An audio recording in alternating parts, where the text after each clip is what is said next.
자, 그래서 이제 우리가 보면 이제 일어난 일을 보면 아베 쿼드하고 윤석열 바이든 기시다의 트라이 그러니까 이 삼각 쿼드는 넷이죠.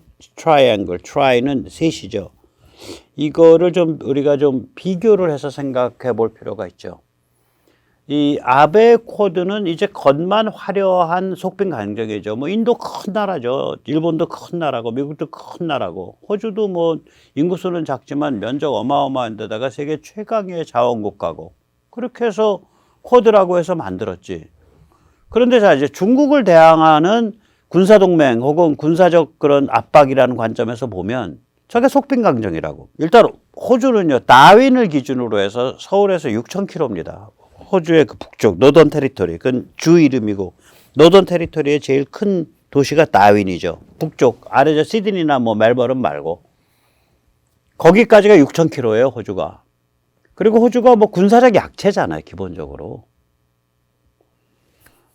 그리고 호주는 뭐 쿼드에 꼭 안 끼워넣어도 미국이 움직이면 같이 움직이는 국가죠. 그래서 그러니까 세계 군사 지정학에서 호주는 The Deputy of the United States. 그러니까 미국의 부사관이라고 부릅니다.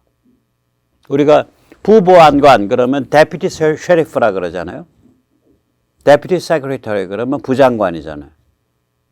미국의 부사관이라고 불러요, 호주를. 인도는 또 어떠냐? 인도는 자기들 아대륙 홈그라운드에서 무적이지. 그런데 출장을 가면은 맹물이에요. 출장 군사력을 안 갖고 있어. 근데 여긴 출장을 와야 되는데 출장이 바다로 계산을 해보면 그러니까 다이렉트로 중국을 통과하는 비행기 항로로 계산하면 6,000km밖에 안 되는데 군대가 움직일 때 지금 중국 상대로 군대 움직일 때 중국 통과하는 다이렉트 항공기로 움직일 거예요. 바다로 하겠지. 그러면 이제 문바이 기준으로 문바이에서 스리랑카, 스리랑카에서 싱가포르, 싱가포르에서 이제 마닐라에서 한국. 그것만 이렇게 계산해 보면 거의 10,000km 나와요. 9,300km. 9,300km 바깥에 군사력을 투사할 수 있는 나라가 아니죠, 인도는. 지금 동아시아의 그러니까 피보트 이스트 에이시아인데 그러니까 동아시아가 핵심 코어가 되는 건데 인도는 이 지역으로 군사력을 투사할 수가 없어요. 단지 인도가 해주는 건 뭐냐면 중국의 티벳 쪽에 중국 티벳과 운남 쪽의 군사력을 함부로 중국의 서부군구죠. 서부군구의 군사력을 함부로 동부군구, 남부군구, 북부군구, 중앙군구로 못 빼게 붙잡아주는 그 역할만 할 수 있죠. 자, 그러면 미국은 원래 그런 나라, 일본도 뭐 자기들 스스로 빼고 호주 6,000km 바깥으로 유의미한 군사력을 투사할 수 있냐? 불가. 인도 거의 10,000km 바깥으로 유의미한 군사력 투사할 수 있냐? 불가. 코드 뭐하러 하는데? 폰만 군사했지, 폰만. 아베 코드는. 근데 지금 윤석열 바이든 기시다의 트라이, 이 삼각 안보체제, 이거 살벌한 겁니다. 일단 보세요. 미국이든 지금 상태에서 한국이든 미국이든 일본이든 지금 중국 제압에 국운을 걸 만한 핵심 2의 당사자예요. 그런데다가 세계 경제 1위, 3위, 10위입니다. 경제, 이건 저 GDP 기준이고요. 저걸 만약에 국력으로 환산하면 한국이 6위쯤 된다고 하거든요. 1위, 3위, 6위예요. 종합적인 국력으로 보면. 미국과 일본과 한국의 인구 합이 5억 명입니다. 붙어볼 만한 거예요. 근데 그 5억 명이 몰빵해서 붙겠다는 거 아니야. 한국이 근접 독침을 역할을 하고 있는 한국이 목숨을 걸고 붙겠다니까 당연히 몰빵이 돼버리는 거예요. 저 삼각안보체제가. 제대로 각도가 잡힌 겁니다. 윤 대통령이 엄청난 치적을 지금 쌓고 있는 거예요. 저는 요새 굉장히 마음에 들어. 예, 마음에 들어. 그 점은. 예, 진짜로. 자, 제가 이제 이걸 가만히 보세요. 지금 보면은 어떤 유튜버가 일본을 부를 때 항상 방파제라고 불러요. 그거 정확한 말입니다. 한반도는요, 태평양에서부터 쭉 들어온 큰 항구의 이너하버, 그걸 이너하버라 그러죠. 어떤 항구를 크게 하려면 방파제로 딱 이렇게 해갖고 여기가 땅덩어리다. 그럼 이쪽에 방파제 크게 둘러서 여기 이만한 바다를 하나 바다를 딱 일단 딱 이제 직접적인 파도가 안 오게 딱 해놓은 다음에 그 다음에 부두를 길게 쫙 뻗죠. 똑같잖아. 한반도는 태평양으로부터 구분이 되는, 그러니까 저기 지금 뭐냐면은 제주 남방해역, 그 다음에 서해 동해, 그게 이너하버라고 하나의 거대한 내항이란 말이야. 내항. 그럼 한반도는 폭 200km, 길이 거의 1000km짜리 긴 부두예요. 딱 위치가 좀 가만히 들여다보고 계시라니까. 그러면 그 항구로 들어오는 길목은 어디냐? 미야코 해로예요. 미야코 해로의 서쪽은 이시가키, 요나구니, 대만, 중국 땅에 의해서 막혀 있는 거고, 미야코 해로의 동쪽은 오키나와, 큐슈, 혼슈, 그 다음에 홋카이도, 사할린으로 막혀 있는 거예요. 저 미야코 해로 하나가 딱 태평양으로 나가는 데라고요, 저게. 그래서 우리가 저 그림을 딱 보고 있으면 뭐냐면, 저게 이제 제주 해역, 그 다음에 남해, 서해, 동해가 큰 내항 바다로 볼 수 있다. 한반도는 폭 200km 정도의 길이 한 800~900km가 되는 초대형 부두다.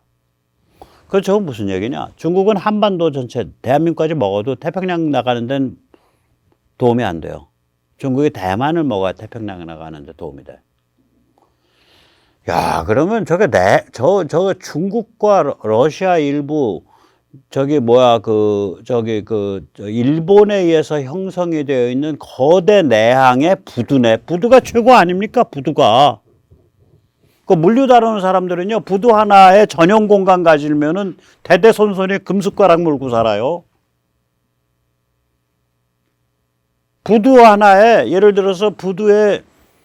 들면 부두에 뭐 LNG를 배를 오면은 딱 파이프로 연결해갖고 거기서 액화 LNG가 쫙 풀려 나오면서 기화돼가지고 하는 파이프가 있다. 그 시설이 있다. 그러면 그게 만약 개인 거다. 그러면 그 사람은 대대손손이 금숟가락 먹고 살잖아.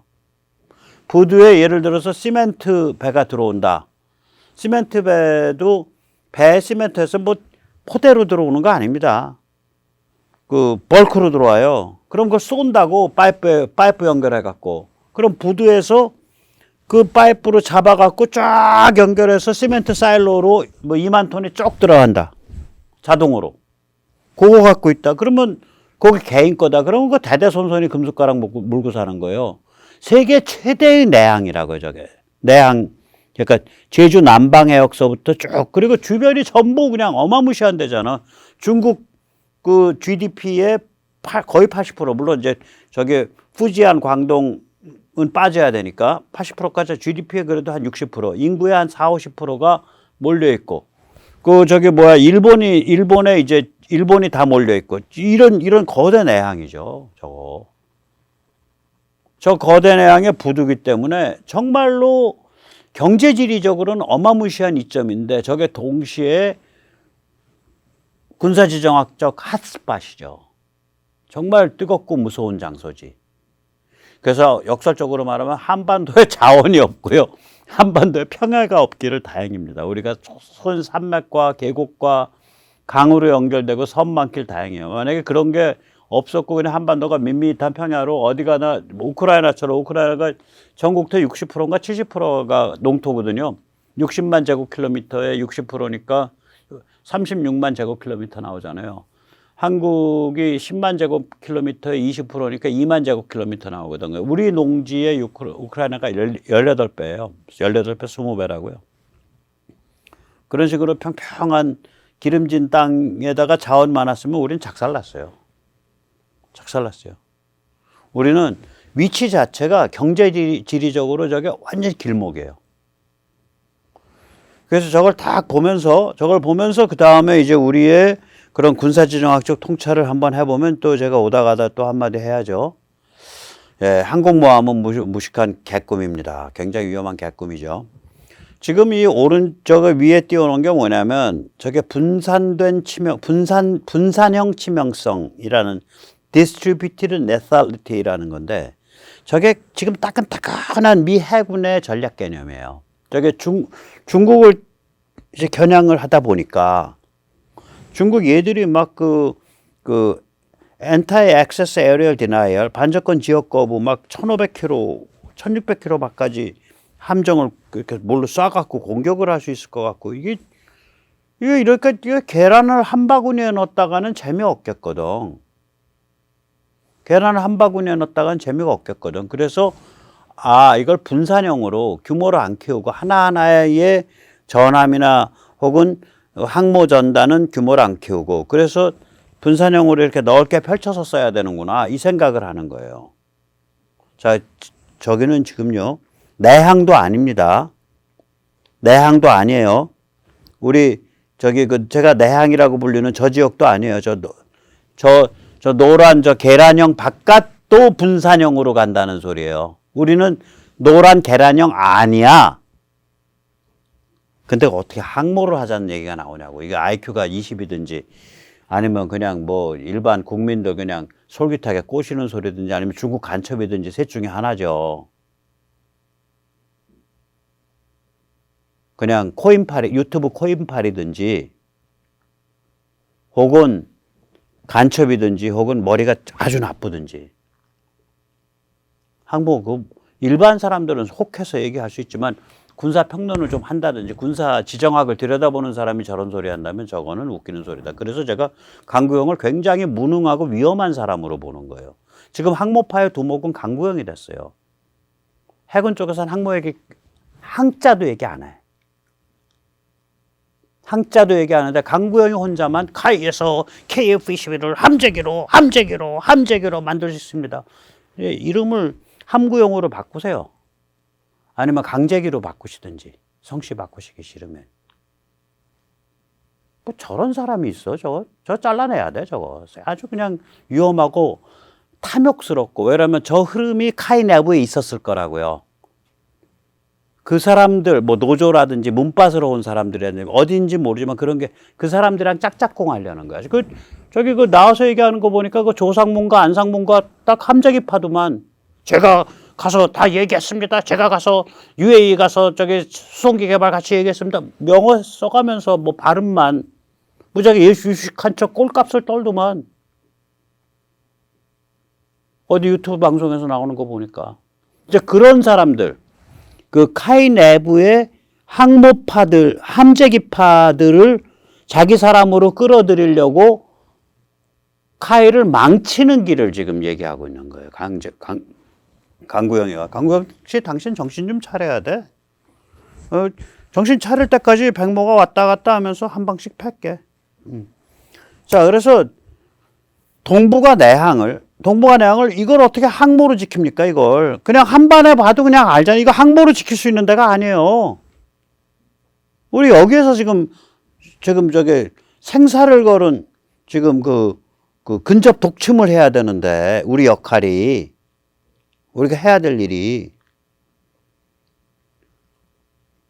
그래서 제가 말씀드리는 게 다시 한번 미국이 저 노란 달걀 바깥에서조차도 분산형 치명성, distributed lethality라는 그러한 최신 전략 개념을 들고 나오고 있고, 그 고민하다가 지금 미국이 중국 해군은 그럼 어떻게 제압할래요 하니까 항모로 제압합니다. 이렇게 얘기했겠어요? 천만에 무인 잠수정으로 제압합니다. 무인 수상정으로 제압합니다. 그럽니다. 강구형 씨 알아듣겠어 당신? 미 해군 그 참모총장이 미국 의회에서 총장님 중국을 어떻게 제압하실 겁니까? 그러니까 대형 무인 잠수정으로 제압합니다. 무인 수상정으로 제압합니다. 그렇게 얘기합니다. 강구형 씨 귓구멍 확 후벼 뚫고 똑바로 들어보시오 당신. 지난주 금요일 미 의회 해군 청문회 의원들은 중국의 타이완 침공을 원천적으로 막아낼 수 있는 미국의 전략을 집중 질의했습니다.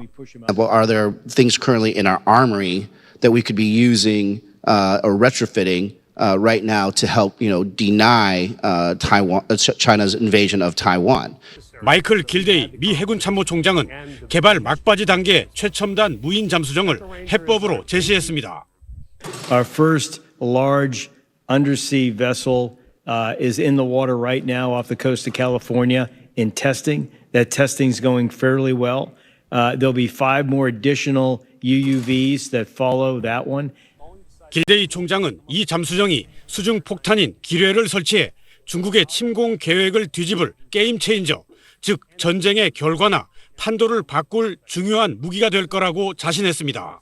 That platform has a clandestine mine laying capability, and that will be a game changer for us. 예, 저거예요. 저게 이제 미국이 이쪽 지금 계란 바깥에서도 분산형 치명성이란 개념과 무인 잠수정, 무인 수상정을 얘기하고 있다고요. 그럼 계란 안에서는 뭐를 해야 되냐고. 당연히 우리도 저런 쪽.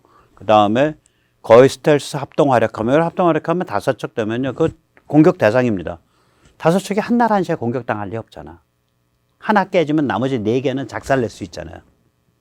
일단 3척으로 시작한다니까. 그래서 그런 그 사중생, 죽음 한가운데 살 길이 있는 거거든요.